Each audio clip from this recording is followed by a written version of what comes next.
മനസ്സിലായില്ലടാ. Teacher class വരുമ്പോഴേ ഞാൻ ടീച്ചറേന്ന് വിളിച്ചോളാം. ഇപ്പൊ കന്നി ചേച്ചി.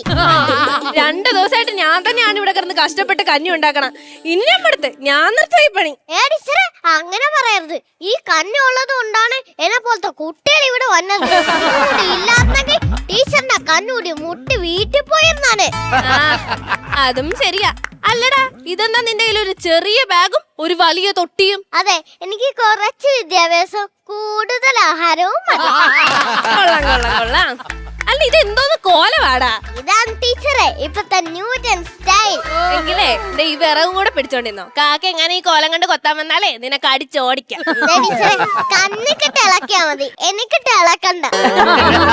ആടാ ആദ്യം മോനെ, ടീച്ചറിനെ ഒന്ന് വന്ന് സഹായിക്കടാ. സഹായിക്കാല. കന്നി റെഡിയാക്കി വരുമ്പോ ഈ ബക്കറ്റിൽ നിറച്ച് കന്നി കുറ്റി ഞാൻ സഹായിക്കാം. ബാക്കി ഇങ്ങനെ വന്ന് വീട്ടിൽ കൊണ്ടുപോയി സഹായിക്കാം. ആ സഹായമല്ല എനിക്ക് വേണ്ടത്, ഈ കന്നി വെക്കാൻ വേണ്ടി എന്നെ ഒന്ന് സഹായിക്കാൻ. Sorry miss, I am very busy, I can help you. ഞാൻ നിന്റെ മലയാളം ടീച്ചറല്ലേ, നീ എന്നോട് മലയാളത്തിൽ സംസാരിച്ചാ മതി. എന്നാ മലയാളത്തിൽ സംസാരിച്ചോളാം. അല്ലടാ, നീ എങ്ങനെ രാവിലെ സ്കൂളിലോട്ട് വന്നത്? അത് ഞാന് ദിബാദ ദ്വിചക്ര സഞ്ചാര ശകടത്തിലാണ് വന്നത്. എന്തോന്ന്? ദിബാദ ദ്വിചക്ര സഞ്ചാര ശകടം സൈക്കിളേ.